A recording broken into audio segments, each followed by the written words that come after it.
Bagaimana jika ada cerita yang hanya dengan membacanya saja akan membuat kalian gila? Bagaimana jika cerita ini menyamar sebagai naskah biasa hanya untuk menarik pembaca baru untuk tahu pada kengeriannya? Dan bagaimana jika cerita ini kemudian menular ke cerita lainnya dan pada akhirnya merubah lingkungan, manusia, dan dunia secara keseluruhan? Welcome back good people dan selamat datang di The King in Yellow.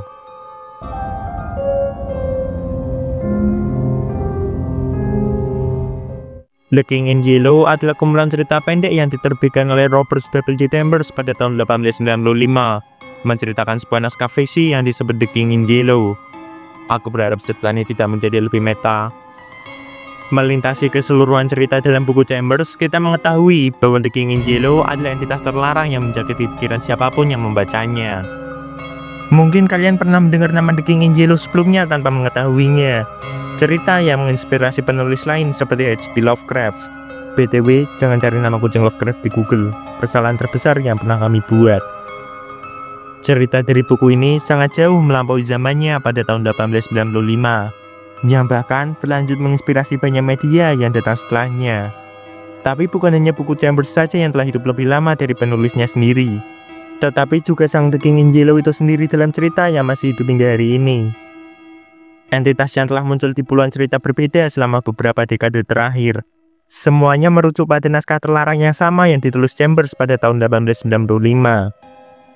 Untuk itu, tanpa perlu berlama-lama lagi, inilah The King in Yellow.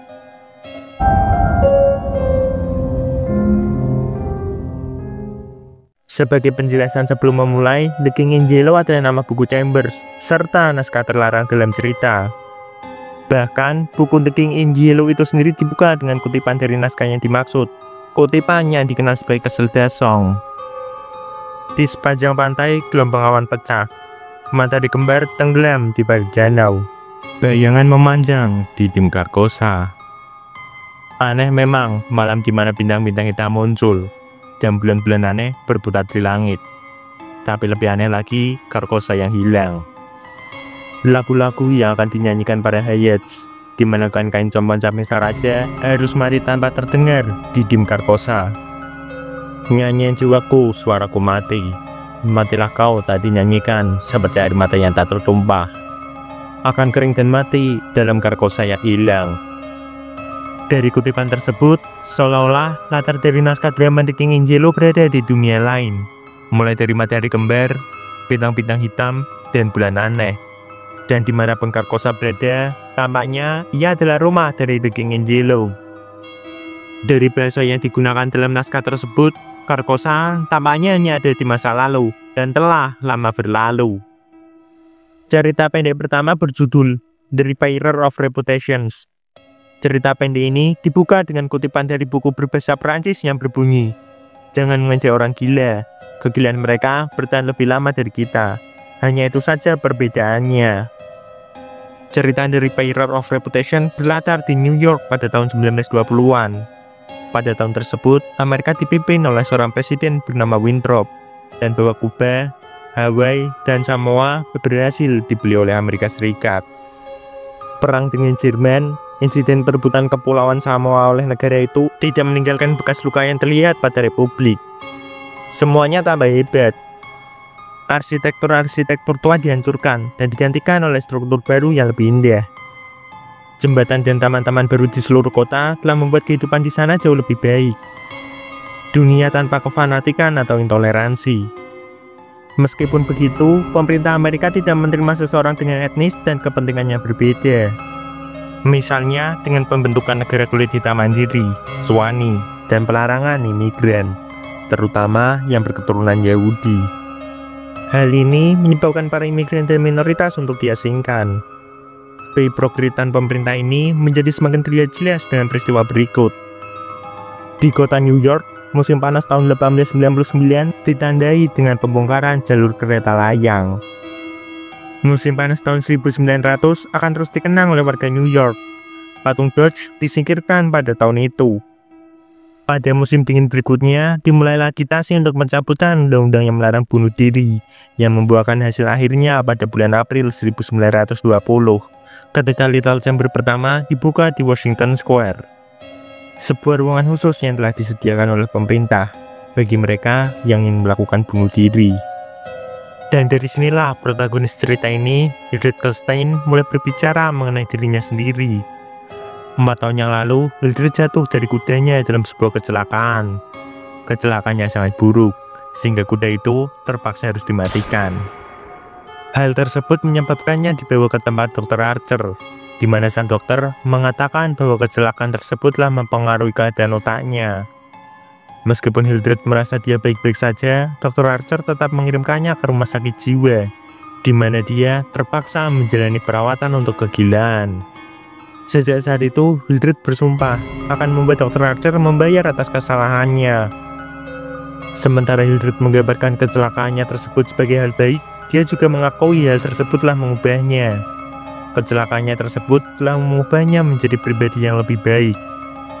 Dari pemuda kota yang pemalas, ia telah menjadi aktif, energik, tenang, dan ambisius. Namun hanya ada satu hal yang mengganggu pikirannya.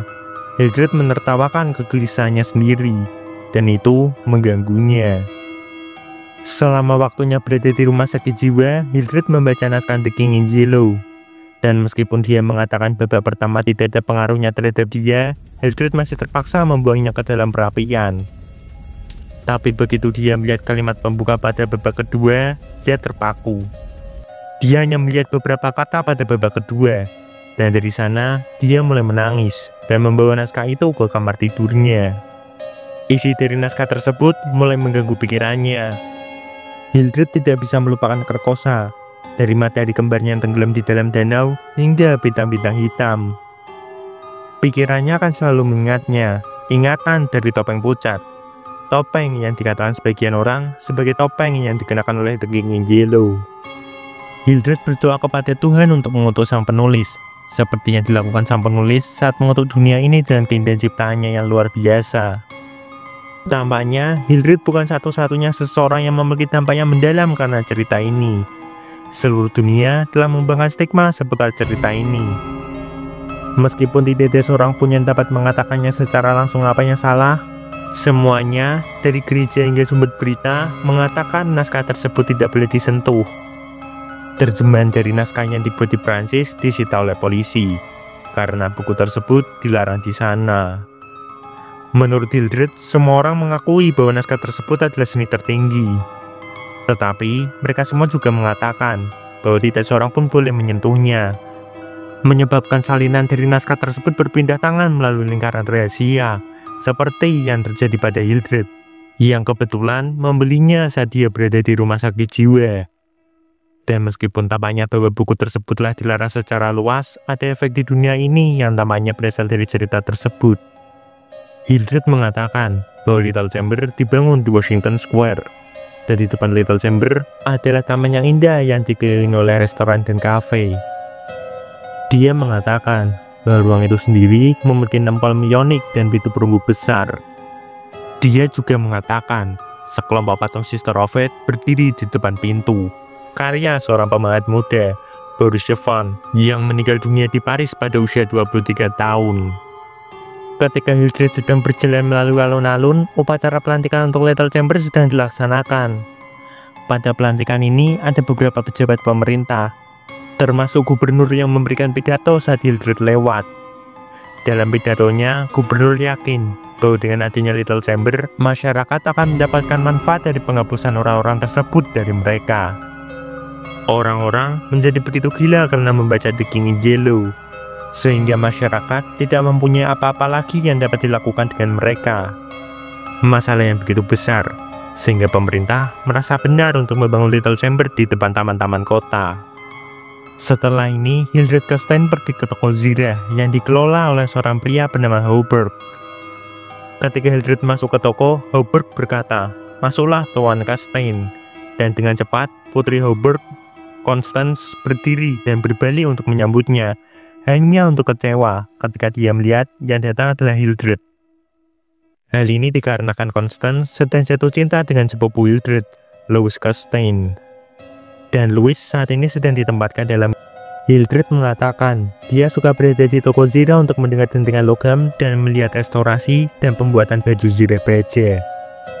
Meskipun demikian, dia tidak peduli pada Howberk ataupun putrinya, Constance. Karena faktanya, untuk beberapa alasan, hubungan Louis dan Constance yang saling jatuh cinta sangat mengganggu Hildred.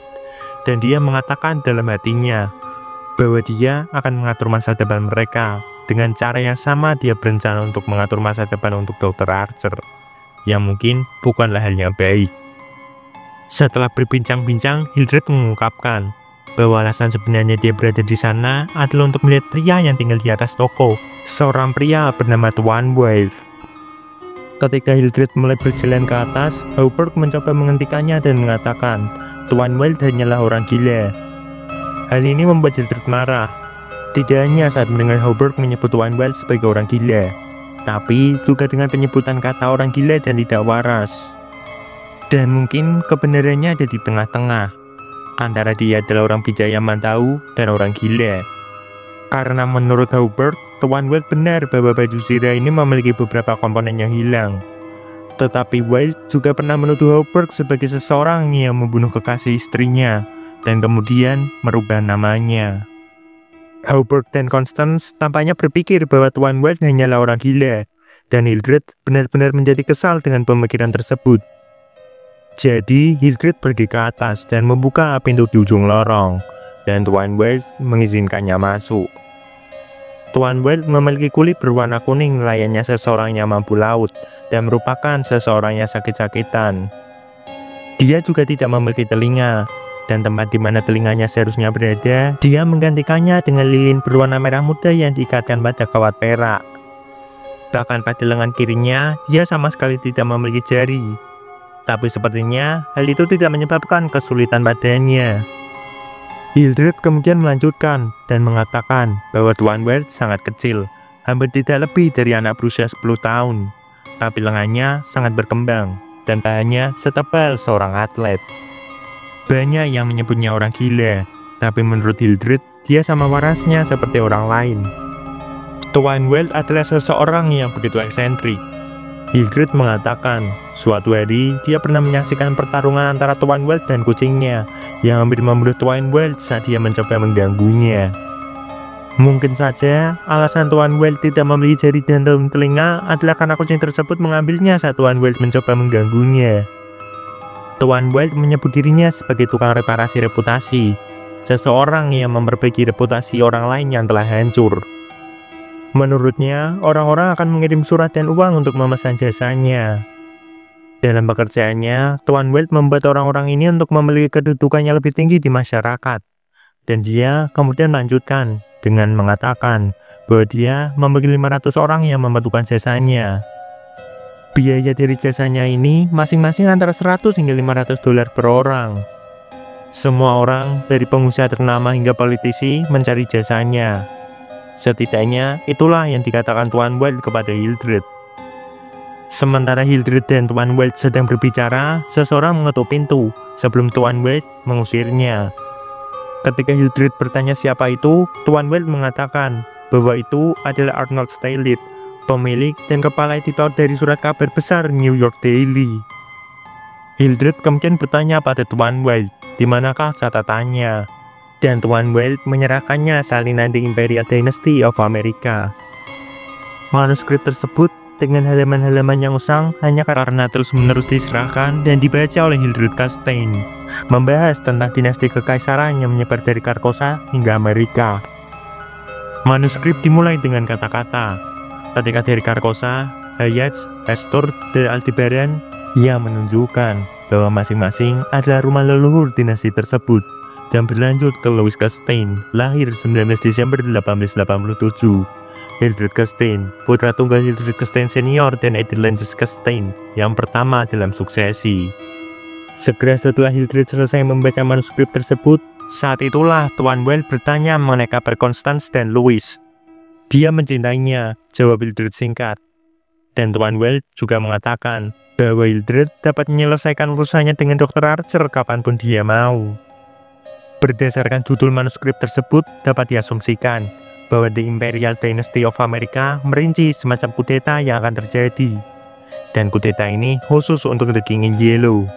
Sebuah konsep dan ambisi yang lebih besar pikirannya daripada Caesar dan Napoleon, seperti yang dikatakan Tuan White. Dan menurut Tuan White, sebagai bagian dari kudeta ini, dia berkomunikasi dengan 10.000 orang yang akan membantu berlangsungnya kudeta. Dan bagi daerah yang tidak sejalan dengan kudeta ini akan dikirimi di Yellow Sign. Perbincangan keduanya terputus oleh suara musik dari parade di jalanan di bawah. Hildred mengeluarkan kepalanya dari jendela dan melihat resimen Louis telah tiba kembali dari penempatan mereka. Tuan White menyarankan bahwa Hildred perlu berbicara dengan Louis, dan Hildred pergi kembali ke rumahnya. Segera setelah Hildred pulang ke rumah dan makan siang, dia menuju ke brankas baja di kamar tidurnya dan mengeluarkan sebuah mahkota. Setiap hari, dia akan mengenakannya di kepalanya dan menikmati kegembiraannya, sebelum kemudian menaruhnya kembali ke dalam brankas. Setelahnya, Hildred pergi dan melihat keluar jendela apartemennya. Dan dari jendela apartemennya, dia dapat melihat Little Chambers di Washington Square. Dan disinilah tampaknya Little Chamber memiliki konsumen pertamanya.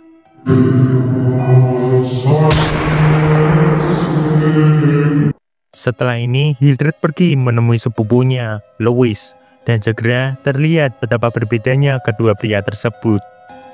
Sepertinya, Louis juga memiliki masalah dengan Tuan White, yang pada suatu titik pernah dimasukkan ke rumah sakit jiwa. Tetapi karena dia menyayangi sepupunya, Hildred, dia tidak mau menyinggung perasaannya. Hildred, seperti yang telah kalian lihat, sangat tersinggung dengan hal ini. Ketika Hildred mengatakan bahwa dia terbukti tidak pernah gila, Louis tampaknya lebih mengetahui kondisi mental Hildred daripada Hildred itu sendiri. Tapi sekali lagi, karena Louis tidak ingin menyinggung perasaan sepupunya, dia hanya mengikuti perkataan Hildred. Louis mengatakan bahwa dia sangat ingin menemui Constance. Jadi, dia dan Hildred harus pergi ke toko Hauberg, sehingga mereka berempat bisa pergi keluar untuk berjalan-jalan. Ketika mereka tiba di toko Hauberg, Louis dan Constance mulai bermesraan. Dan meskipun Hildred mengatakan bahwa dia ingin pergi sebelumnya, dia memutuskan mungkin akan lebih baik jika dia mengawasi keduanya. Sekali lagi, mereka berdua memiliki pengaruh yang lebih besar seperti yang ditulis dalam manuskrip tersebut. Karena begitu majunya peradaban Amerika pada tahun tersebut, sehingga mereka dapat membangun teras-teras besar di seluruh kota, yang memungkinkan orang-orang untuk berjalan-jalan saat matahari terbenam, ditinggikan di atas permukaan tanah kota New York. Saat mereka sedang berjalan-jalan pada teras tersebut, Louis mulai menceritakan waktunya di militer dan beberapa hal mengenai militer. Dan pada suatu titik, Louis dan Constance pergi berjalan sendiri, meninggalkan Hauberg dan Hildred sendirian. Hauberg memberitahu Hildred bahwa dia pergi ke lokasi Tuan White mengatakan baju zirah itu berada. Dan tentu saja itu benar berada di sana. Mendengar hal ini, Hildred berkata, Tuan White adalah pria yang sangat cerdas. Sama seperti Louis, Hauberg juga mengetahui bahwa mungkin ada sesuatu yang salah dengan Hildred. Dan mungkin itulah alasan dia dikirim ke rumah sakit jiwa. Dan sekarang, Hauberg tampaknya mulai curiga pada Tuan White. Dan mengapa Hildred menghabiskan banyak waktu bersamanya. Hauberg mencurigai bahwa Tuan White memanipulasi Hildred hingga suatu titik. Meskipun demikian, Hauberg masih bersedia memberikan Tuan White uang dan ketenaran untuk bagian baju zirah yang Tuan White bantu temukan. Pada titik inilah kehipokritan Hildred mulai terlihat. Sebelumnya, ia mengatakan bahwa setelah kecelakaannya, dia berubah dari pendiam dan pemalu menjadi seseorang yang ambisius. Tapi di sini dia menyebutkan bahwa dia tidak benar-benar melakukan apapun lagi. Dia dulu seorang atletik, berperahu pesiar, namun sekarang dia hanya berbicara dengan Tuan White. Hildred mengatakan segera bahwa dia dan Tuan White tidak akan membutuhkan uang lagi, karena Tuan White akan menjadi orang terkaya kedua di dunia setelah Hildred. Dan bahwa rencana ini akhirnya akan membawa kebahagiaan ke seluruh dunia. Ini adalah isi dari The Imperial Dynasty of America. Cukup jelas bahwa Hauberg sangat peduli dengan Hildred. Namun meskipun begitu, Hildred mengatakan bahwa sungguh baik Hauberg tidak memilih untuk mengucapkan kata orang gila, dan mengatakan bahwa dia bisa saja mencekinya jika Hauberg menggunakan nada suara tertentu. Setelah kejadian ini, Hildred kembali mengingat pertemuannya dengan Tuan White. di mana Tuan Wild nampak sedang memaku tanda di atas pintu lorong. Berbunyi, Tuan Wild, tukang reparasi reputasi. Hal ini mengarah bahwa Tuan Wild mungkin tidak seperti yang diklaimnya. Karena sekali lagi, tidak mungkin seorang pria dengan 500 klien dari kelas atas akan memasang tanda untuk jasanya. Sementara itu, Constance dan Louis berjalan kembali ke yang lain dan mulai berjalan pergi. Tetapi setelah mendengar Louis dan Constance berbicara dengan manis satu sama lain, Hildred berkomentar bahwa sudah saatnya dia berbicara tentang masalah yang lebih penting dengan sepupunya. Maju beberapa minggu kemudian, di awal bulan Mei, di mana Hildred sekali lagi berdiri di apartemennya, kembali mengenakan mahkota. Sembari mengenakan mahkota, dia kembali memikirkan Carcosa dan The King in Yellow. Tapi kali ini, dia membiarkannya terlalu lama. Sebelumnya, dia telah menyetel alarm untuk mencegahnya mengenakan mahkota terlalu lama. Tapi kali ini, ia malah mengabaikannya. Kali ini kita mendapatkan lebih banyak petunjuk mengenai naskah The King in Yellow. Camilla bisa diasumsikan sebagai karakter dari drama tersebut. Pada baris terakhir babak pertama, Hildred menyebutkan bahwa Camilla berteriak di jalanan Carcosa. Dan ini terjadi sebelum babak kedua yang menarik perhatian pembaca dan membuat mereka gila. Kata-kata yang bahkan di keadaan Hildred saat ini dia tidak berani pikirkan. Ketika Hildred melihat ke dalam cermin dan melihat wajah yang terlihat seperti dirinya, dia mengatakan bahwa wajah tersebut jauh lebih pucat. Tampaknya setelah memakai mahkota tersebut terlalu lama dan melihat ke cermin, Hildred melihat versi pucat dirinya yang mulai mengambil karakteristik seperti topeng. Dan apapun rencana besar yang dikatakan Hildred, harinya telah tiba. Dan dibutuhkan kedatangan Louis agar dirinya bisa sadar kembali ke kenyataan. Dan bahkan saat itu terjadi setelah Hildred mengaitkan pisau ke Louis. Ketika Louis memberitahu Hildred untuk melepaskan mahkota tersebut, Louis menanyakan untuk apa Hildred memiliki mahkota kuningan yang berharga 50 sen. Mahkota yang seharusnya tidak berharga, tetapi dalam pikiran Hildred itu adalah mahkota emas penuh berlian. Louis juga menunjukkan sesuatu yang menarik di tempat tinggal Hildred. Sepertinya Hildred mengadopsi pola pikir seorang penguasa. Pola pikir yang menurutnya dia berhak dapatkan. Dan Hildred tampaknya tidak melakukan apapun untuk beberapa tahun terakhir, kecuali bertemu dengan Tuan Wild dan membaca manuskrip The Imperial Dynasty of America. Tapi yang lebih menarik adalah apa yang terjadi setelahnya. Louis juga pernah mendengar tentang naskah The King in Yellow sebelumnya. Tetapi tidak seperti Hildred, dia menolak untuk membacanya karena tidak ingin menjadi gila seperti yang lain. Tentu saja, Hildred merasa tersinggung dan menjadi kasar setelah Louis menyebut kata seperti orang gila dan tidak waras. Tidak ada yang tahu dari mana naskah tersebut berasal dan siapakah penulisnya. Tetapi terdapat rumor bahwa penulis dari The King in Yellow telah menembak dirinya sendiri. Tetapi tampaknya masih hidup hingga hari ini. Kemudian, Louis mengatakan bahwa alasannya mengunjungi Hildred adalah karena dia ingin memberitahu bahwa dia akan segera menikah. Louis juga mengatakan bahwa resimennya sedang dipindahkan besok. Jadi, mereka sedang melangsungkan pernikahan besok agar Constance bisa ikut dengannya. Dan tidak hanya itu saja. Sebagai hadiah pernikahan, dia dipromosikan menjadi kapten. Semuanya berjalan dengan mulus bagi Louis. Louis memberitahu Hildred di mana berlangsungnya pernikahan tersebut dan siapa saja yang akan berada di sana. Louis juga membuat Hildred berjanji untuk datang dan menjadi pendamping pria. Sungguh mengharukan betapa pedulinya Louis terhadap sepupunya. Hildred kemudian menjawab, jika Louis akan menikah besok, maka dirinya harus melakukan urusannya malam ini. Dan karena Louis adalah sepupu yang baik, dia setuju untuk bertemu Hildred di taman pada tengah malam. Ketika Louis berpamitan dan pergi meninggalkan apartemen, Hildred mengikuti jejaknya, sembari membawa mahkota bertata permata dan jubah sutra bersulam Yellow Sign. Hildred kemudian berpacu menemui Tuan Wild, memastikan untuk menghindari Louis, Constance, dan Hauberg. Dan ketika dia sampai di kamar Tuan Wild, Hildred menemukan Tuan Wild dalam keadaan terbaring dengan wajah berlumuran darah dan pakaian yang tercapit-capit oleh cakar kucing. Hildred sangat marah akan hal ini dan mengambil kapak dari dapur dan mulai berjalan melalui apartemen untuk membunuh kucing tersebut. Tetapi dia tidak dapat menemukan kucing tersebut. Jadi, sebagai gantinya, dia memutuskan untuk duduk. Di sana, Hildred mulai membaca The Imperial Dynasty of America. Dan ketika dia selesai, Tuan Wild terlihat berbalik ke lorong gelap di apartemen dan memanggil seseorang bernama Vance. Dan kemudian, seorang pria yang telah berjongkok dalam bayangan selama ini berdiri dan berjalan melalui meja. Sama seperti Tuan Wild, Vance juga berasal dari rumah sakit jiwa. Dan sekarang telah menjadi lebih gila setelah membaca The King in Yellow. Sekarang, Vance tampak seperti boneka yang tidak memiliki pikiran, yang dapat dikendalikan oleh Tuan Wild. Tuan Wild menunjukkan kepada Vance apa bagiannya dalam urusan ini. Tuan Wild menjelaskan manuskrip itu, menggunakan beberapa jilid buku tentang heraldik untuk memperkuat hasil penelitiannya. Ia menyebutkan pendirian Dynasty of Carcosa, danau-danau yang menghubungkan Hastur, Aldebaran, dan Misteri Hayats. Ia berbicara tentang Casilda dan Camilla dan membunyikan kedalaman berawan Demhe dan Danau Hali. Baju compang-camping The King in Yellow pasti menyembunyikan nyetir selamanya, gumamnya.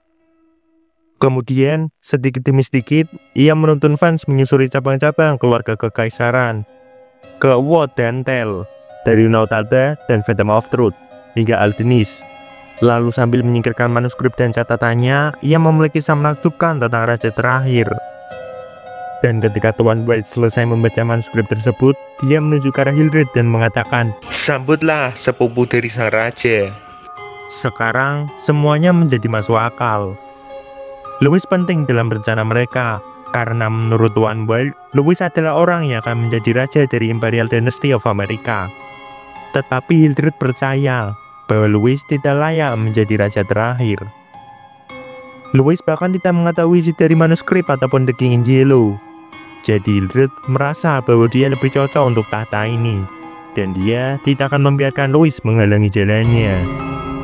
Dalam nubuat yang tertulis dalam manuskrip, dikatakan bahwa sang raja terakhir memiliki ahli waris. Hal ini menjelaskan mengapa Hildred mencegah Louis dan Constance untuk menikah, karena hal itu akan membuat Louis selangkah lebih dekat untuk menjadi raja. Raja terakhir yang dimaksud bukanlah The King in Yellow, melainkan seorang raja yang ditugaskan untuk melayani The King in Yellow.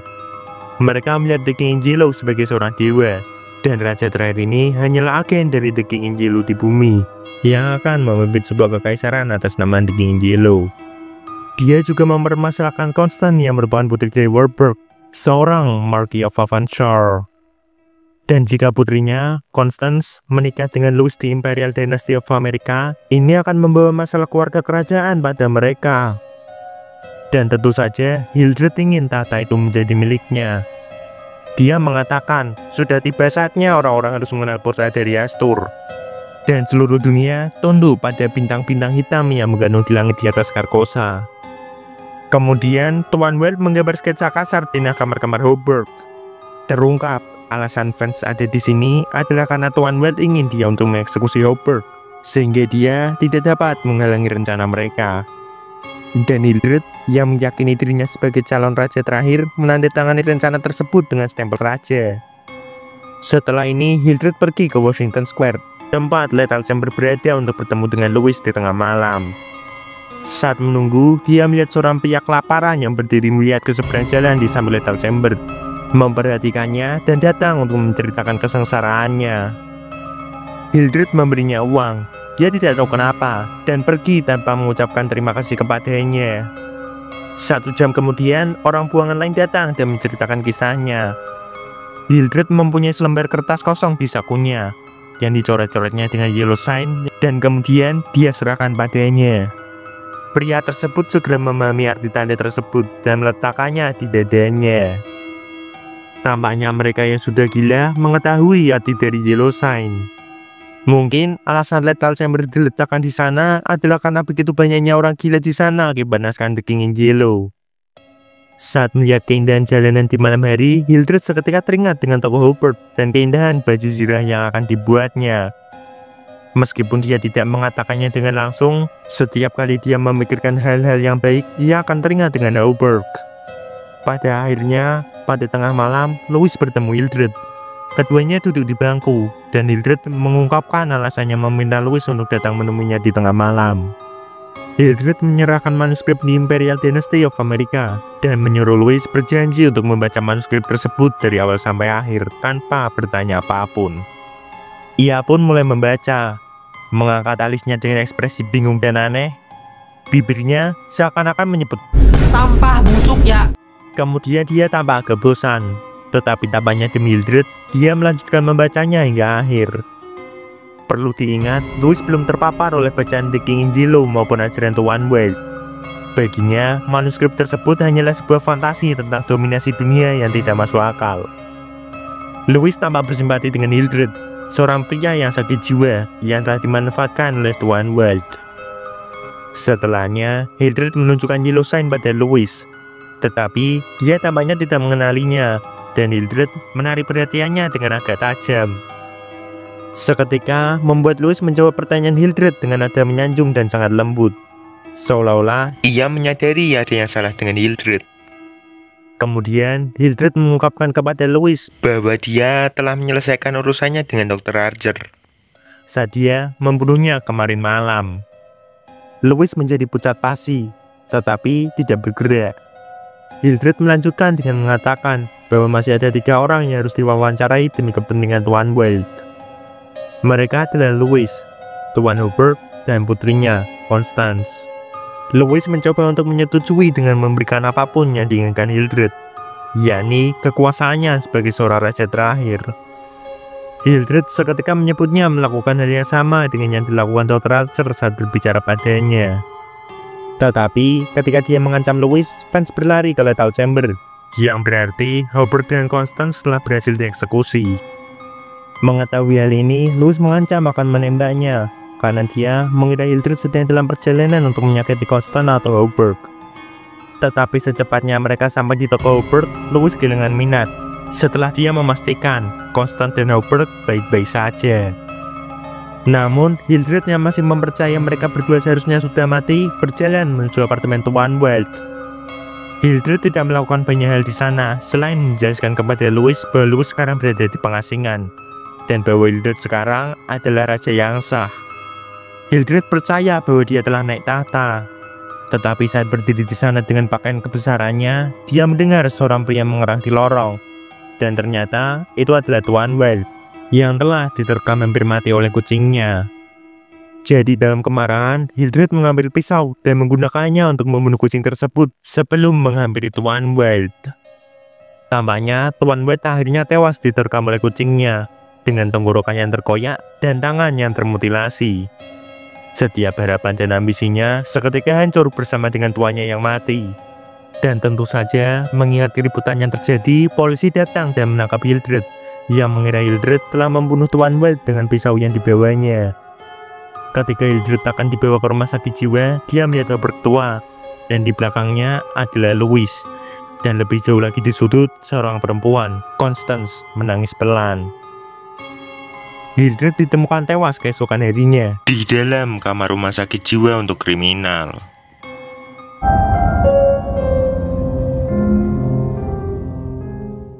Cerita kedua, The Mask, dibuka dengan kutipan lain dari drama The King in Yellow. Camilla berkata, "Kamu tuan harus membuka topeng." Orang asing itu berkata, "Benarkah?" Kasirde menjawab, "Memang sudah waktunya. Kita semua sudah meninggalkan penyamaran kecuali Anda." Orang asing itu berkata, "Aku tidak memakai topeng." Yang membuat Camilla begitu ketakutan sehingga menoleh ke Kasirde dan berkata, "Tidak ada topeng. Tidak ada topeng." The King in Yellow, bab 1, adegan 2. Dalam cerita sebelumnya, dikatakan bahwa Camilla berteriak di akhir bab 1. Mungkin kejadian ini adalah apa yang menyebabkan dia berteriak. Camilla takut karena orang asing itu tidak memakai topeng. Mungkin saja orang asing yang dimaksud adalah The King in Yellow, dan Camilla salah mengira wajah pucatnya sebagai topeng. Cerita dimulai pada tahun 1890 di Prancis, di mana seorang pemain bernama Boris sedang berbicara dengan Alex sahabatnya. Boris menunjukkan kepada Alex serum baru yang telah dia ciptakan.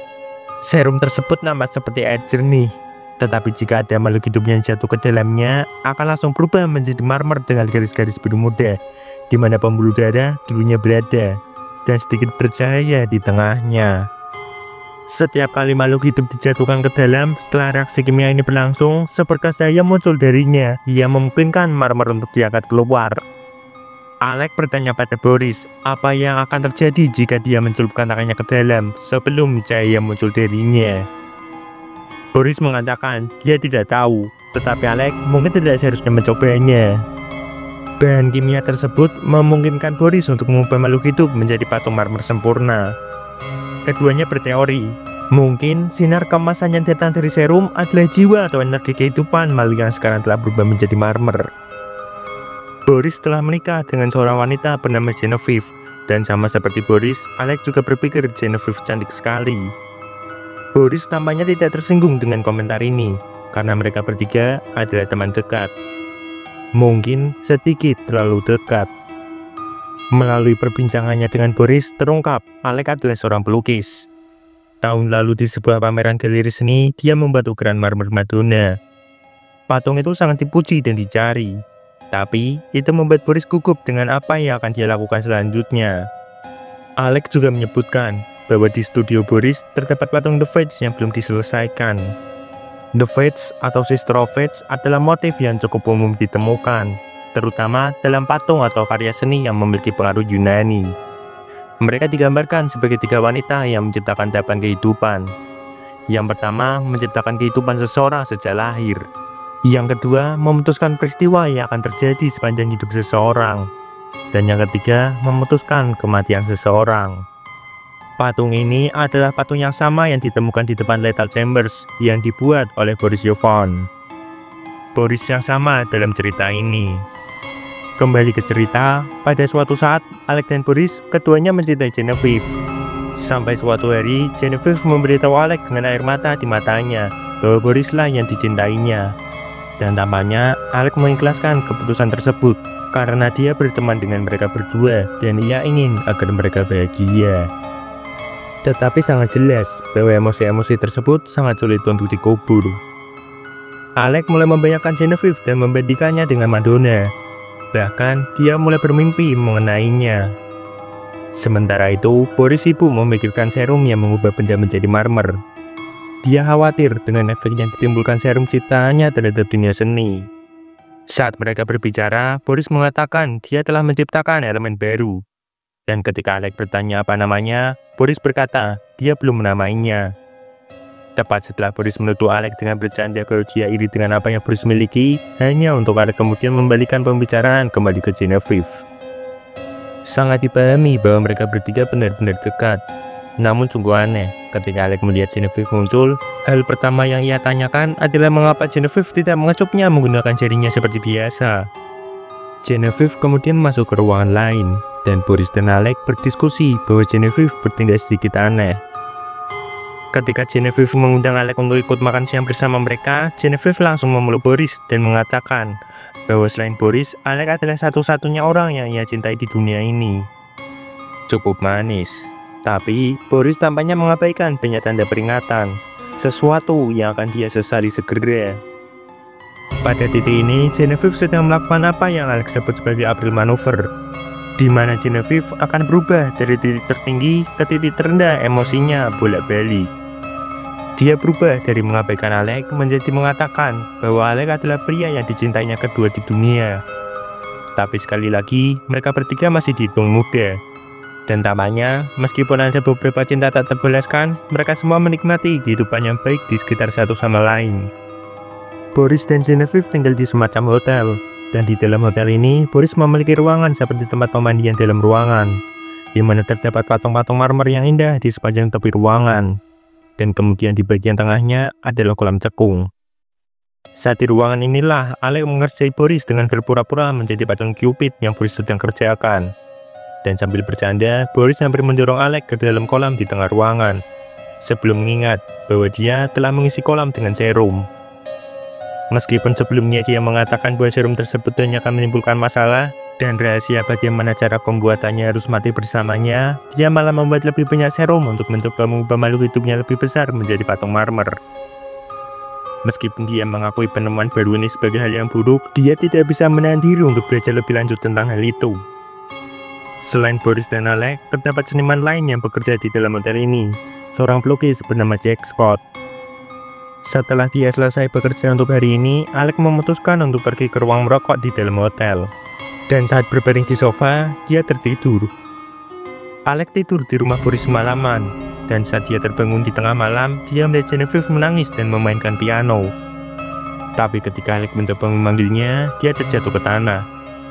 Mata Alex masih berkabut setelah terbangun, jadi dia masih tidak tahu apakah dia sudah terbangun atau salah melihat.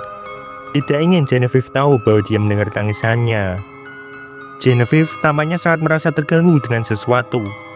Tapi untuk saat ini, Alex tidak ingin tahu. Namun, pada hari berikutnya ketika Alex pergi menemui Boris berkata bahwa tidak hanya pergelangan kaki Genevieve terkilir, tapi dia demam dan tidak sadarkan diri. Dan ketika berbicara mengenai Genevieve, Boris berkata bahwa Genevieve memiliki perubahan suasana hati yang cepat. Tetapi mengalami demam seperti ini dan berkata dia ingin mati karena patah hati, itu aneh, bahkan untuknya. Boris tampak marah dengan hal ini. Istrinya sakit, dan dia tidak bisa melakukan apapun untuknya. Boris mondar-mandir dengan sangat kesal dan memutuskan untuk melakukan sesuatu. Tiba-tiba, ia bergegas menuju ruangan berikutnya. Di sana, dia melemparkan seekor ikan mas ke dalam kolam berisi serum.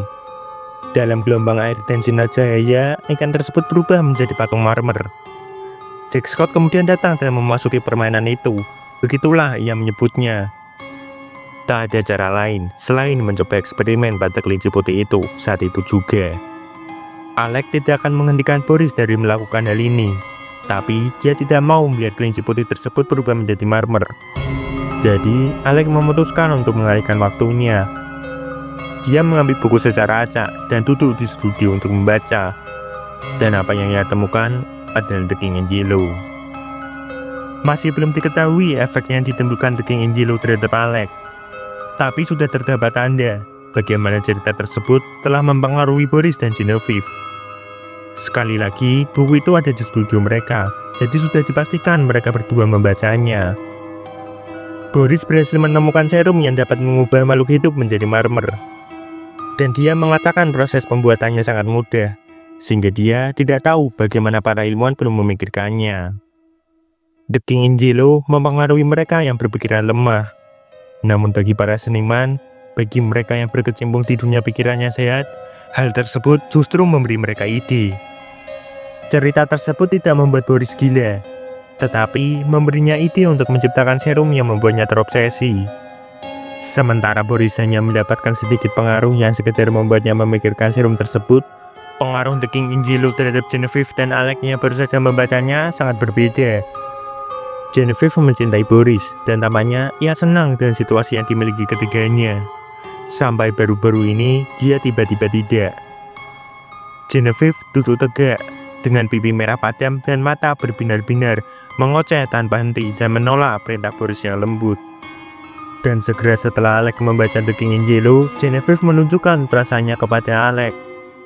Dia melihat Boris pada wajahnya dan mengakui cintanya pada Alex.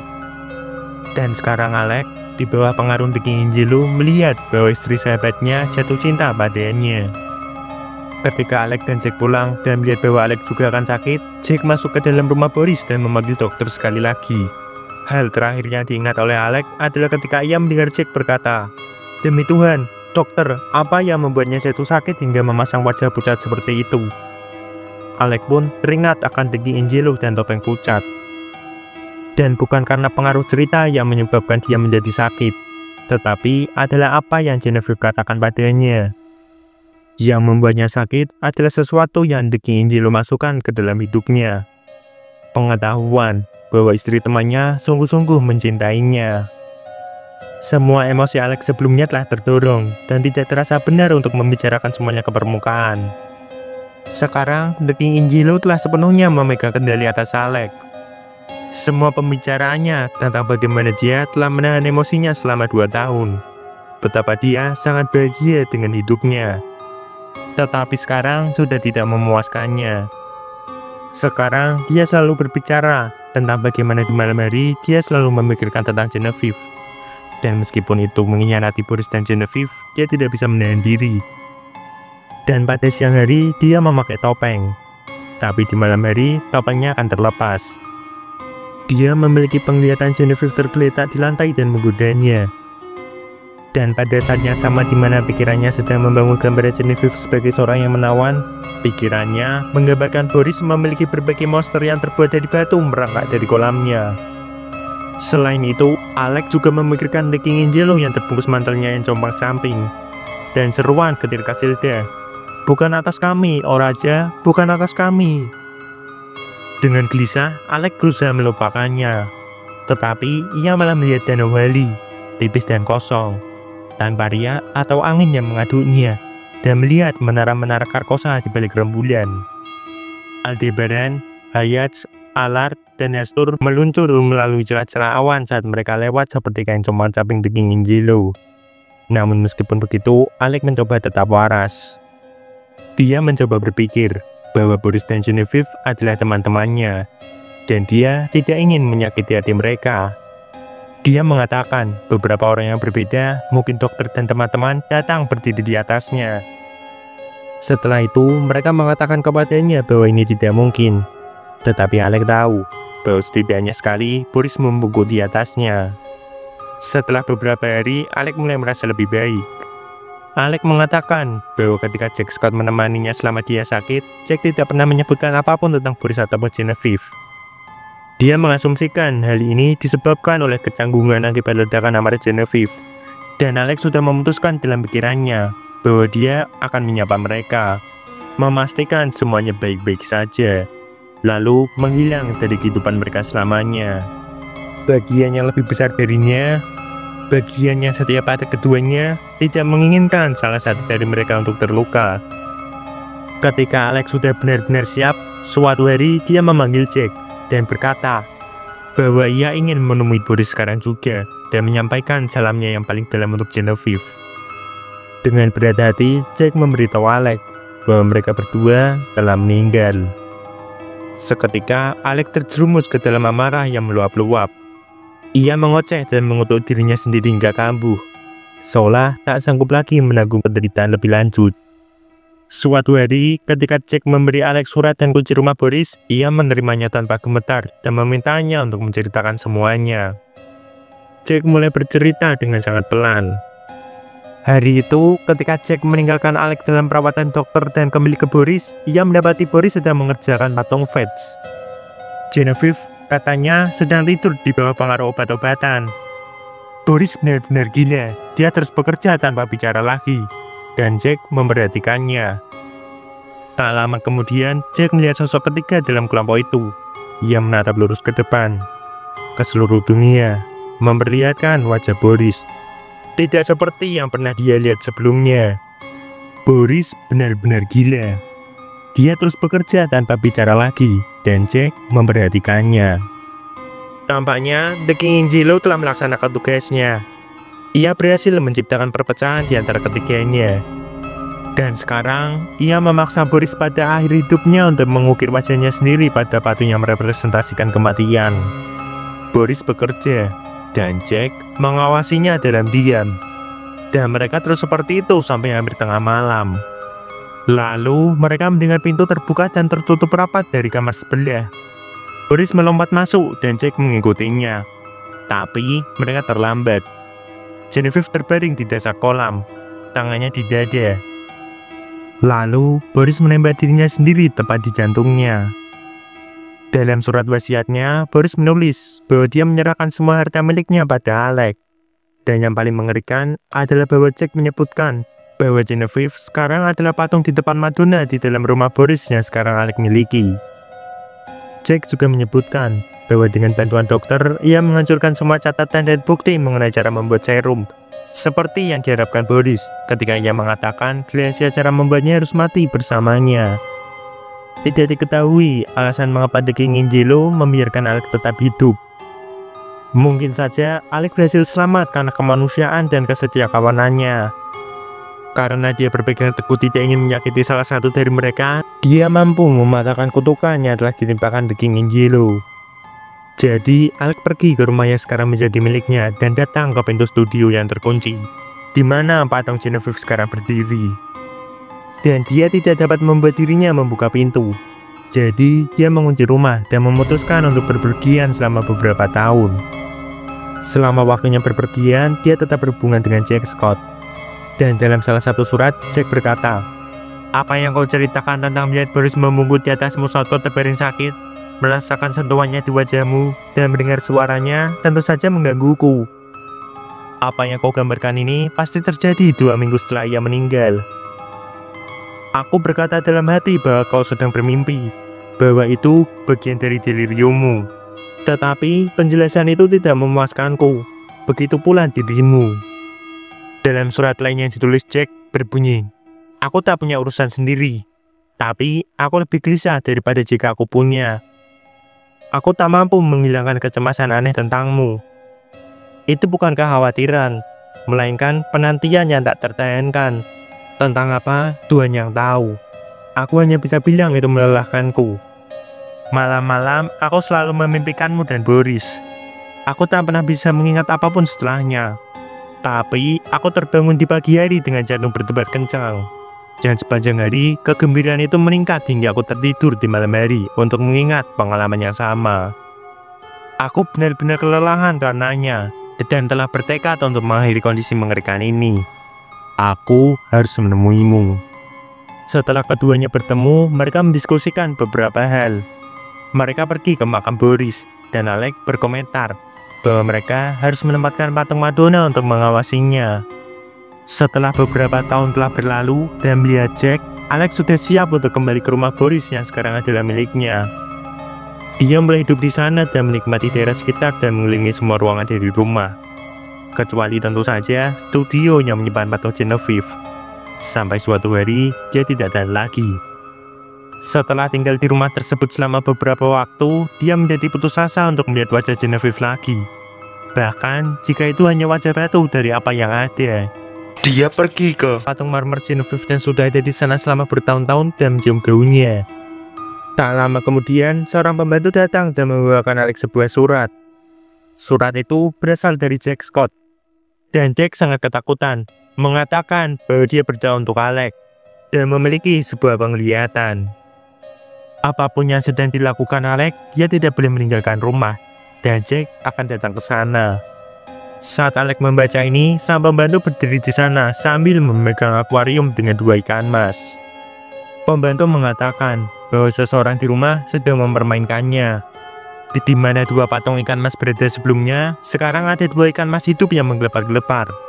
Dan di mana patung kelinci berada sebelumnya, sekarang digantikan oleh kelinci putih hidup. Alex yang tidak yakin apa yang terjadi pergi untuk melihat. Patung bunga lili telah berubah menjadi bunga lili yang segar sepertinya dulu ditempatkan ke dalam serum selama bertahun-tahun yang lalu. Lalu tiba-tiba Alex mulai mengerti dan melompat melalui lorong menuju ruang studio. Pintunya terbuka lebar.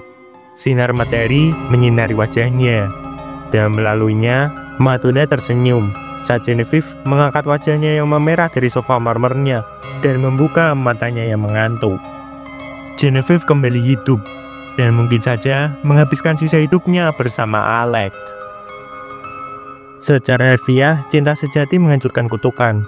Well, basically plot Frozen. Tapi alih-alih es, di sini adalah patung marmer. Ini bukan berarti membaca The King in Yellow tidak mendatangkan konsekuensi. Maksudku, Boris masih mati. Trip Bozo. Sebelum terpengaruh oleh The King in Yellow, Genevieve mungkin memang benar-benar hidup bahagia dengan Boris dan Alex sebagai orang terdekatnya selamanya. Bahkan sebelum terpengaruh The King in Yellow, Genevieve memang peduli terhadap Alex. Sekarang, keduanya memiliki satu sama lain. Cinta tidak menghancurkan pengaruh atau dampak dari The King in Yellow. Itu hanya membuatnya lebih baik. Well, Boris masih terkubur di bawah tanah. Dan tampaknya penglihatan yang dialami Jack Scott adalah hal baik. Dia tidak tahu mengapa dia memiliki antisipasi terhadap apa yang akan dilakukan Alex selanjutnya. Tapi itu ternyata karena Alex dan Genevieve akan bersama lagi. Clue yang menunjukkan bahwa Genevieve masih hidup terdapat pada cahaya yang terdapat pada dada patung-patung sebelumnya, yang berarti mereka masih hidup di sana. Dan ketika Alex menjumpai Genevieve, kutukannya berhasil dipatahkan. The King in Yellow tidak mengendalikan pikiran seseorang. Ia memberi mereka godaan untuk mengejar pengetahuan terlarang, atau godaan untuk membuang cinta dan mengejar yang lain. Alex digoda dengan perasaannya terhadap Genevieve, tapi dia menjaga pikirannya tetap teguh karena kesetiaannya pada Boris dan mampu melewatinya. Tapi Boris tidak melakukan hal yang sama terhadap serum yang telah diciptakannya. Dia yang seharusnya membuangnya justru menciptakan lebih banyak lagi. Mungkin jika Boris dapat menyingkirkan godaan ini, dia bisa saja masih hidup. The King in Yellow adalah representasi dari kejahatan banyak orang yang memasuki dunia. Godaan, penyakit, dosa, apapun kalian menyebutnya, naskah tersebut seperti penyakit yang membusukkan pikiran seseorang dan menyeretnya lebih jauh dari kemanusiaannya, menjadi apa yang The King in Yellow inginkan.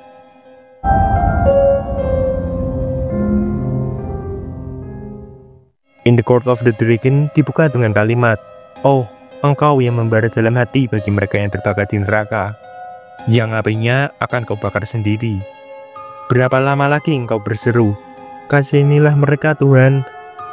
Siapakah engkau yang akan mengajar, dan dia yang akan belajar?" Cerita dimulai dengan seseorang di gereja Saint Barnaby bersiap untuk kebaktian gereja. Di belakangnya datang pengkhotbah yang fasih dan baik, Monsignor.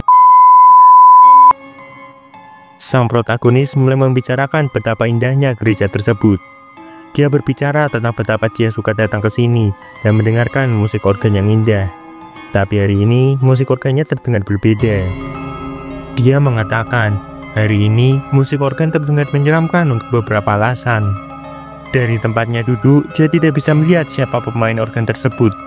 Tapi yang pasti, itu bukan standar kebaktian hari Minggu. Namun, dia tampaknya satu-satunya yang memperhatikan ini. Dia agak lupa tentang organ tersebut dan membiarkan pikirannya bertanya-tanya saat kebaktian terus berlanjut. Tapi sekarang, ketika ia sampai bagian lain dari kebaktian, di mana organ akan dimainkan, bahkan musik yang terdengar lebih menyeramkan dimainkan. Meskipun dia takut pada musik yang datang dari organ, dia adalah satu-satunya yang menganggapnya aneh. Dia hampir seolah-olah adalah satu-satunya yang bisa mendengarnya. Ia merasa kelelahan setelah 3 malam, dan malam terakhir adalah yang terburuk. Dan tubuhnya merasa kelelahan karena baru saja membaca The King in Yellow. Dan sekarang mencari agama untuk mengambil beban itu darinya. Ketika Monsignor mulai berkhotbah, kebaktian dimulai. Tetapi saat itu terjadi, sang protagonis tertarik untuk melihat lagi ke organ.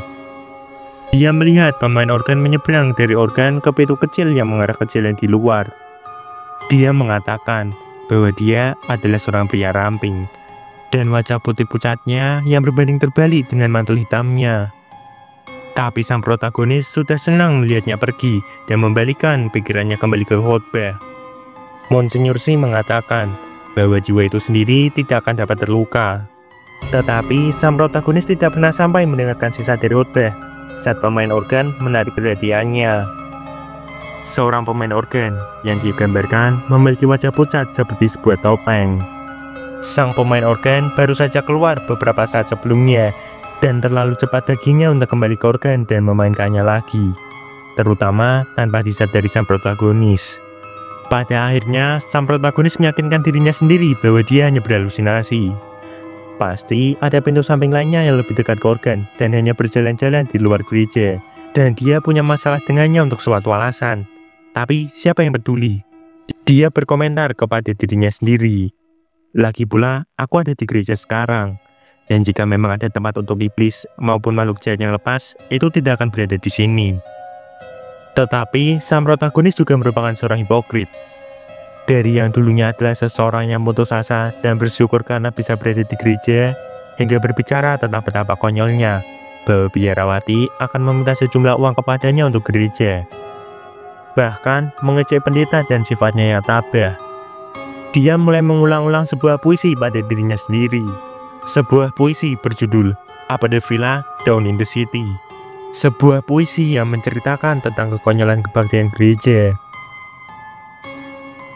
Beberapa orang menafsirkan cerita ketiga ini sebagai kritik terhadap agama. Pemain organ di gereja adalah wadah bagi The King in Yellow. Terdapat pengaruh The King in Yellow dalam musik organ dan pemain organ. Namun, masalah yang sebenarnya tidak dimulai sampai sang protagonis mulai mengolok-olok gereja. Sang pengkhotbah mencoba memberitahu protagonis bahwa jiwa tidak dapat dilukai. ketika pemain organ memotong ucapannya menggunakan musik. Dan dari situlah sang protagonis mulai mengabaikan gagasan gereja. The King Angelo mencoba mengalihkan perhatian gagasan mengenai bantuan luar dari agama atau gereja, dan meninggalkan sang protagonis sendirian dengan kekacauan batinnya. Kemudian, sang protagonis merasa tidak ada gunanya di sana lebih lama lagi dan meninggalkan gereja. Saat dia berjalan melalui hari yang indah, orang-orang tertawa dan bernyanyi. Tapi kemudian, seseorang menabrak bahunya dan berjalan melewatinya di tengah kerumunan. Dan dari belakang, dia bisa tahu dari aura dengki itu. Itu adalah sang pemain organ. Ia merasa memiliki semacam dosa yang tak terampuni di masa lalu, yang belum dihadapi sampai sekarang. Dan bahwa ancaman yang dibawa pemain organ adalah hukuman yang sudah lama menantikannya. Jadi dia berganti arah. Tapi saat dia berjalan menyusuri jalan lain, dia melihat pemain organ lewat lagi. Dia meninggalkan tepi sungai tempat ia berjalan dan berjalan melalui sebuah taman kota.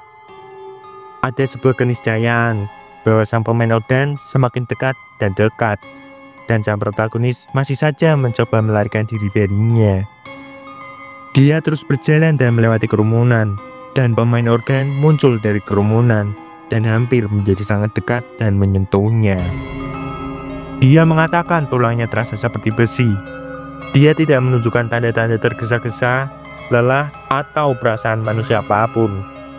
Seluruh keberadaannya mengungkapkan satu hal, kemauan dan kekuatan untuk bekerja pada kejahatan. Akhirnya, sang protagonis melakukan putaran acak dan berjalan menelusuri seluruh kota, dan mendapati dirinya berada di sebuah kafe kecil. Dalam perjalanannya melarikan diri dari sang pemain organ, dia telah mendapati dirinya sangat jauh dari rumah, sehingga dia tidak dapat menemukan jalan kembali. Dia tinggal di sebuah tempat yang disebut The Court of the Dragon. Disebut demikian karena pada pintu masuk terdapat jalan setapak raksasa yang didukung oleh patung naga besi besar. Ketika dia berbicara tentang rumahnya, dia bilang, itu adalah tempat persembunyian mahasiswa parubaya seperti dirinya yang ingin hidup sendiri. Ketika ia pertama kali datang ke sana untuk tinggal, dia masih muda dan tidak sendirian. Mungkin saja dia memiliki istri yang pergi meninggalkannya atau meninggal dunia, sesuatu yang mungkin dia merasa bertanggung jawab atas yang terjadi. Mungkin itu alasan dia merasa kehadiran sang pemain organ adalah sesuatu yang menjadi hukumannya. Pada akhirnya dia berhasil bertemu dengan pemilik kereta kuda dan memintanya untuk mengantarnya pulang. Dan meskipun perjalanan memakan waktu 1,5 jam kembali ke rumahnya, dia tidak pernah melihat pemain organ lagi. Dan akhirnya dia kembali ke tempat tinggalnya, kembali ke The Court of the Dragon. Ketika sang protagonis mengira dia bisa berlari lebih cepat dari pemain organ itu sudah ada di rumahnya ketika dia sampai di sana. Dan saat dia mencoba ke jalan untuk melanjutkan larinya sekali lagi, gerbang The Court of the Dragon tertutup. Dan disinilah sang protagonis mulai menyerah pada apapun yang dimiliki pemain organ. Setelah pemain organ mencapainya, cerita terpotong dan tiba-tiba berpindah kembali ke gereja. Namun, kali ini terjadi sedikit berbeda. Salah satu wanita di gereja memberinya tatapan ketidaksetujuan. Dia kemudian menyadari, pada kenyataannya, dia baru saja tertidur di gereja. Semuanya mengenai pemain organ yang mengejarnya menyusuri jalanan dan berada di bawah patung besi naga hanyalah mimpi saat tidur selama kebaktian.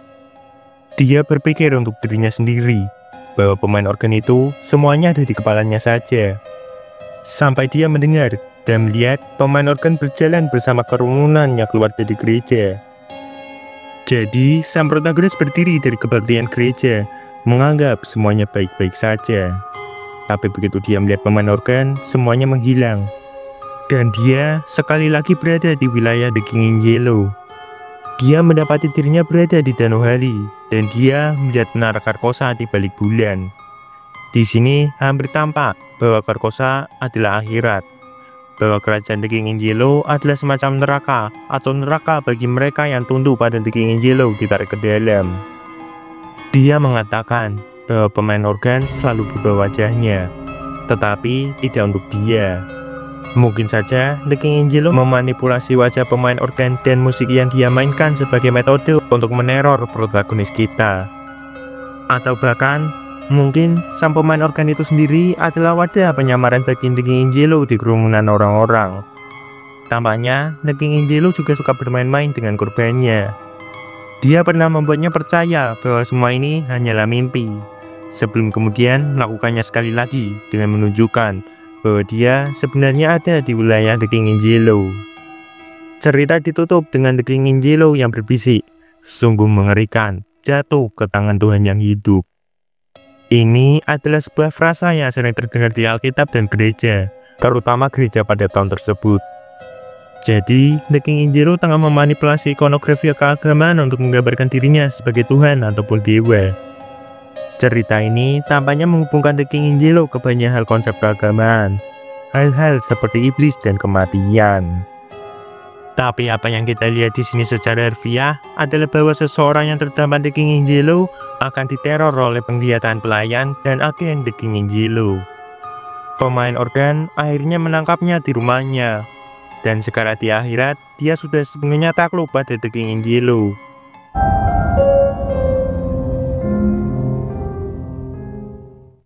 Cerita keempat, The Yellow Sign, dibuka sekali lagi dengan sebuah kutipan. Kutipan yang berasal dari puisi Bliss Carman, "Let the Red Dawn Rise."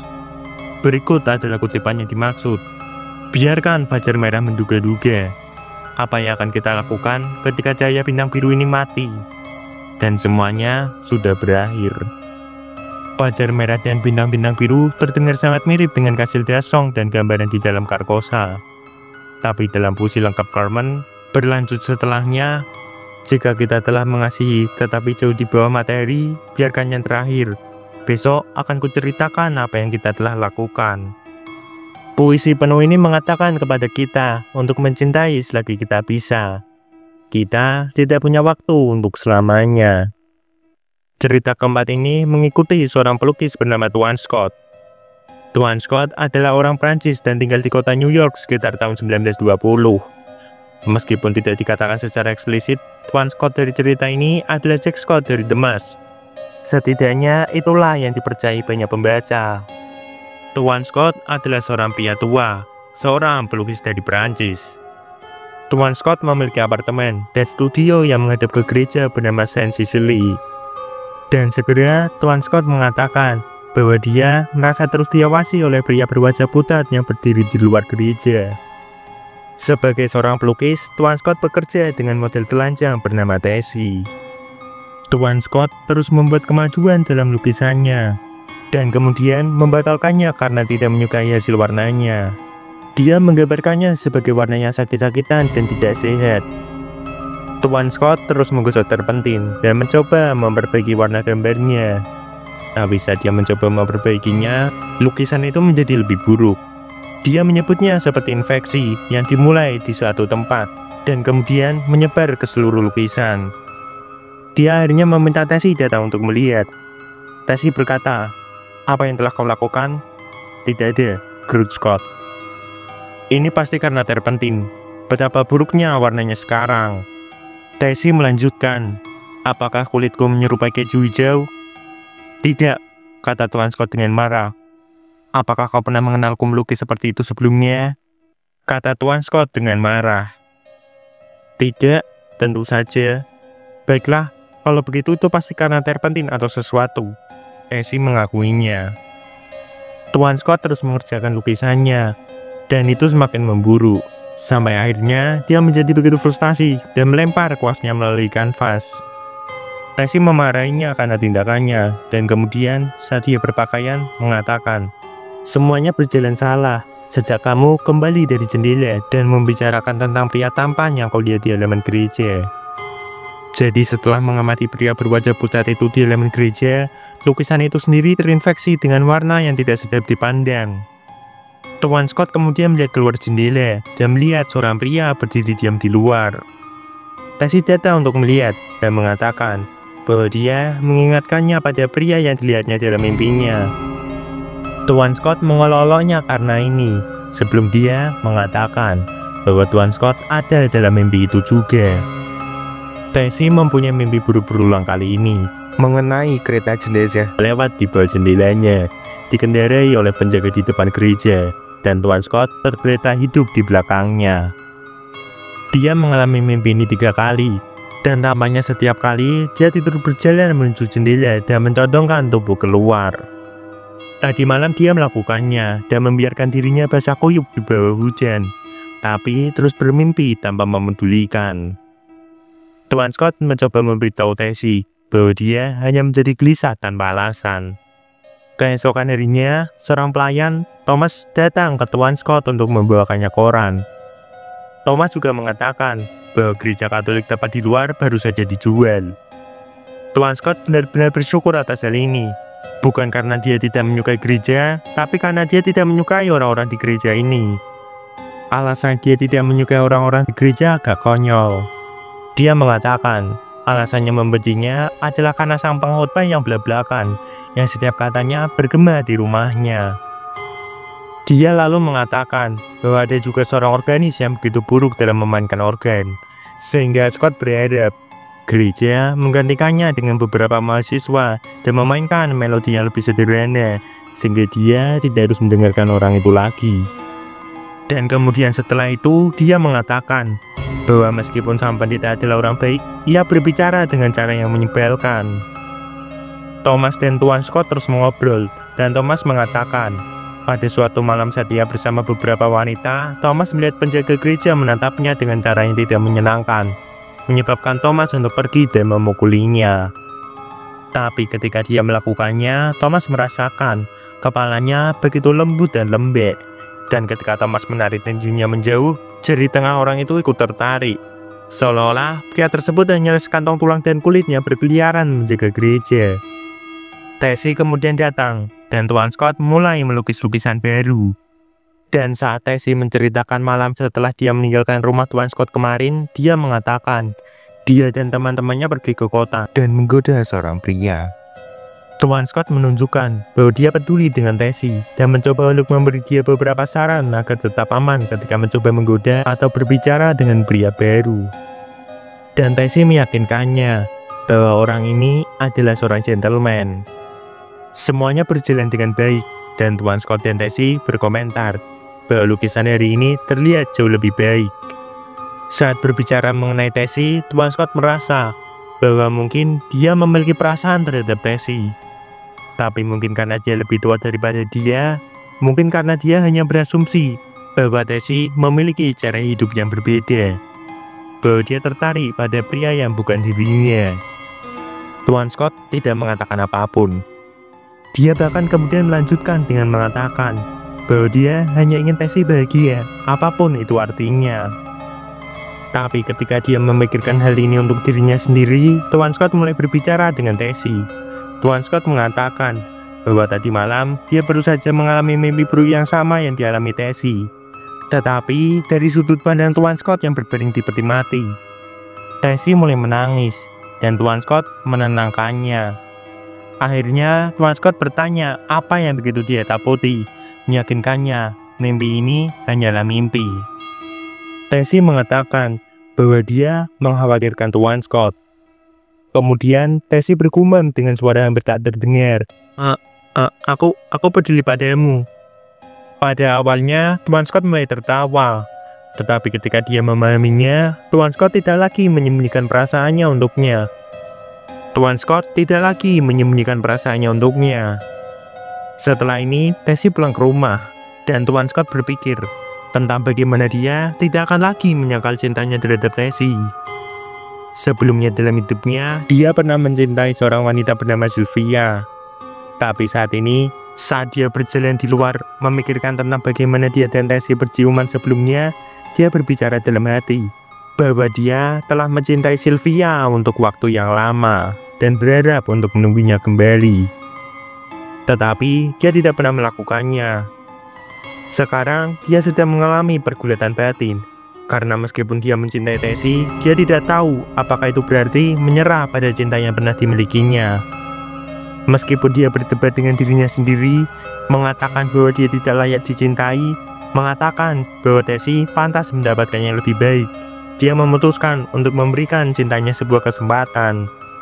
Malam harinya, saat dia sedang dalam perjalanan pulang, Tuan Scott melewati penjaga malam. Dia mendengar penjaga itu berkata, "Apakah kamu telah menemukan Yellow Sign itu?"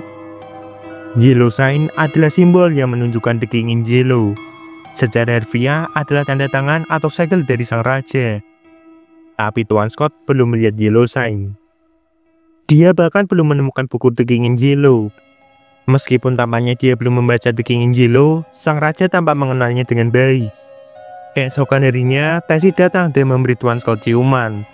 Tetapi ketika dia bersiap untuk berpose seperti yang selalu dia lakukan, dia berhenti. "Ada apa?" tanya Tuan Scott. "Apakah kamu tidak merasa sehat? Kalau begitu cepatlah. Apakah kau ingin aku berpose seperti yang selalu aku pose?" Mendengar hal ini, Tuan Scott menyadari sesuatu. Sebelumnya, Tuan Scott sempat berbicara tentang bagaimana pada akhirnya dia akan kehilangan Tessy sebagai model.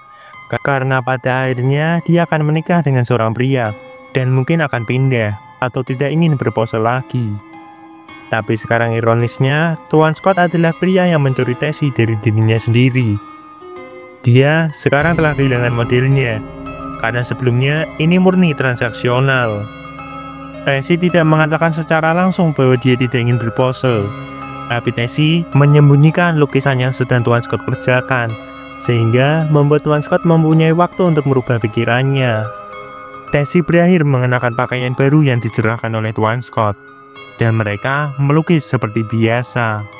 Saat beristirahat dari melukis, Tuan Scott meraih ke dalam sakunya dan mengeluarkan kalung salib emas yang dia belikan untuknya.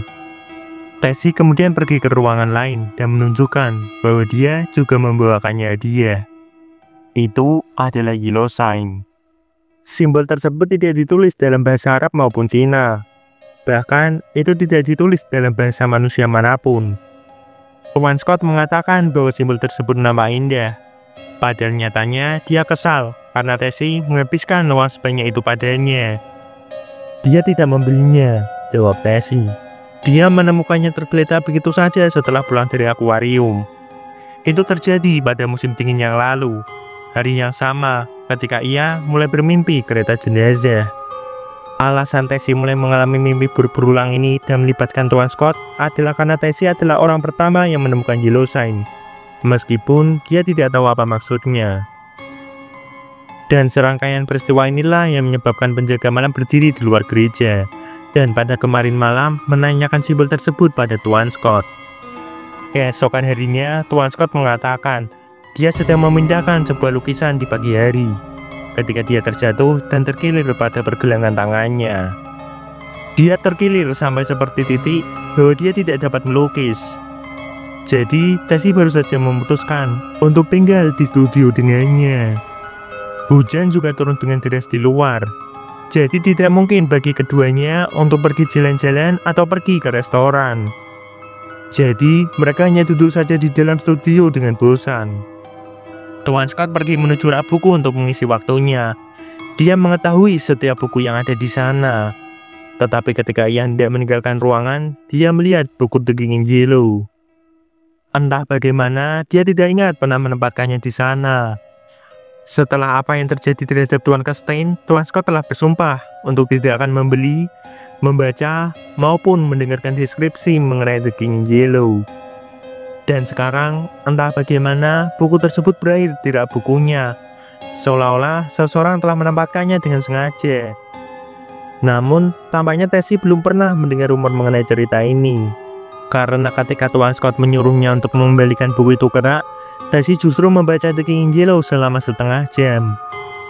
Dan ketika Tuan Scott berhasil menemukannya, seperti semua orang yang terpengaruh oleh cerita tersebut, dia memiliki wajah pucat. Dan kemudian ketika Tuan Scott membawanya ke sofa, dia nampaknya telah terpengaruh cerita tersebut. Sama seperti Adam yang tidak dapat membiarkan Eve untuk mempelajari pengetahuan terlarang di Taman Eden sendirian, Tuan Scott juga melakukan hal yang sama. Tessy yang telah membaca The King in Yellow masuk ke dalam kondisi katatonik, sampai Tuan Scott membaca buku tersebut juga. The King in Yellow menggunakan korbannya seperti boneka, menyakiti mereka, untuk membuat orang lain melakukan apapun yang diinginkannya. Setelah Tuan Scott membaca cerita tersebut, Tessy tampaknya berhasil lolos dari The King in Yellow dan menyuruh Tuan Scott untuk membuang yellow sign yang diberikannya. Tetapi Tuan Scott masih dibawakan dari sang raja. dia malah mulai membandingkan kabut di luar dengan tepi hari. Tampaknya dia benar-benar berada di bawah cengkraman The King Angelo. Malam itu di tengah kabut, kereta jenazah telah datang menjemput mereka. Sang penjaga telah datang untuk mengambil yellow sign dari tangan mereka. Aura busuk dari kehadirannya sudah dari cukup untuk menghancurkan pintu tersebut. Sang penjaga masuk dan memukul Tuan Scott tepat pada wajahnya. Dan ketika ia terjatuh, dia dapat merasakan jiwa Tesi telah meninggalkan tubuhnya. Sebelum Tuan Scott mengembuskan nafas terakhirnya, bantuan tiba dalam bentuk dokter dan pendeta. Alasan sang penjaga nampak begitu pucat, alasan mengapa kepalanya lembut dan lembek, alasan Thomas merobek salah satu jarinya saat menarik tinjunya kembali adalah karena sang penjaga merupakan mayat hidup, mati selama berbulan-bulan seperti yang dikatakan oleh dokter. Mungkin memang sudah mati sejak saat Tesi menemukan yellow sign. Ada kemungkinan bahwa seluruh dunia menganggap Tuan Scott bertanggung jawab atas pembunuhan Tesi dan sang penjaga. Terlepas dari itu, sepertinya dia juga tewas pada akhir cerita.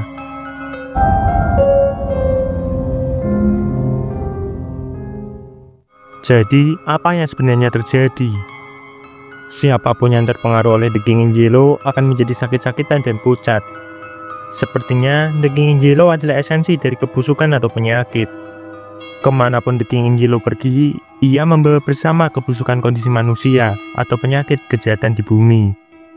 Dia mendorong orang-orang ke dalam alkimia yang mengerikan dan cinta terlarang. Dia mendorong orang-orang ke dalam penglihatan keagungan dan kekerasan. Bahkan secara harfiah, dia mendorong orang-orang ke dalam kematiannya.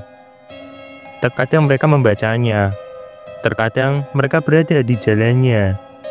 Terlepas dari bagaimana itu terjadi, The King Angelo selalu ada di sana, menunggu. Setelah The Yellow Sign, masih terdapat 6 cerita pendek lain dalam antologi buku. Tetapi kami tidak akan membahasnya kali ini. Maksudku, durasi video ini sudah terlalu panjang. Keempat cerita pertama ini merupakan satu-satunya yang secara eksplisit menyebutkan The King Angelo. Dan sementara dalam 6 cerita lainnya, pasti ada tema dan ide yang terkait dengan ide yang lebih besar tentang The King Angelo. The King Angelo, drama, dan pengaruhnya tidak disebutkan secara eksplisit. Video ini hanya membahas mengenai mitos seputar The King Angelo itu sendiri. Jika kalian tertarik dengan 6 cerita sisanya, kami akan membahasnya untuk lain kali, entah kapan. Tetapi jika kalian tidak sabar, kalian dapat membacanya untuk diri kalian sendiri, gratis di internet. 4 cerita pertama ini adalah mitos yang kita dapatkan dari drama tersebut, The King Angelo. Sebuah drama yang sebenarnya tidak ada, tetapi memiliki pengaruh yang sangat besar dalam cerita. Kita melihat sekilas drama tersebut, karakter-karakter seperti Camilla dan Casilda. Kita mendengar tentang Danohali. Kita mendengar tentang menara Carcosa yang terlihat di balik bulan. Terkadang digambarkan sebagai tempat yang jauh dari bumi. Di lain waktu digambarkan sebagai reruntuhan yang datang sebelum kita. Terkadang digambarkan sebagai tempat yang menunggu kita ketika seseorang meninggal. Ini seperti raja yang mewujudkan esensi dari hal yang tidak diketahui. Konsep kematian, penyakit, keabadian, semua ini seperti terangkum dalam raja mistis dan negeri mistis ini yang hanya dapat kita pahami. Namun, kita hanya dapat melihat sekilas saja saat ini. Beberapa melihat The King Angelo sebagai semacam dewa Eldritch, makhluk yang mengendalikan realitas yang kita jalani. Sementara yang lain melihat The King Angelo sebagai esensi, simbolisme kejahatan, keburukan, dan hal-hal yang tidak diketahui. Bagaimanapun, The King Angelo adalah sebuah kisah tentang keniscayaan, dan kengeriannya berasal dari ketidakmampuan kita untuk berbuat apapun. Tampaknya, semua yang terjadi pada kita telah ditentukan sebelumnya. Gagasan tentang kelahiran, kehidupan, dan kematian kita sudah diputuskan sejak awal. Gagasan bahwa kehendak bebas dan pilihan hanyalah mimpi yang penuh harapan. Mimpi untuk mereka yang bodoh. Ketakutan yang terlihat di berbagai agama, kepercayaan, dan budaya sepanjang sejarah. Dan karena itu, gagasan The King Angelo telah beresonansi dengan banyak seniman. Karena meskipun kalian belum pernah membaca atau mendengarnya sebelumnya, kami jamin kalian tahu sesuatu yang terinspirasi olehnya. Salah satunya adalah H.P. Lovecraft dan Cthulhu mitosnya. Kira-kira seperti itulah kisah yang coba disampaikan dalam The King in Yellow. Gimana menurut kalian? Terima kasih banyak telah menonton video ini. Saran dan request dapat ditulis di kolom komentar di bawah. Jangan lupa kasih like dan subscribe jika kalian suka dengan konten kami. Thanks everyone for watching and be good people. See ya! Baca buku, baca buku. Jangan lupa baca buku sama join book club ya. Baca buku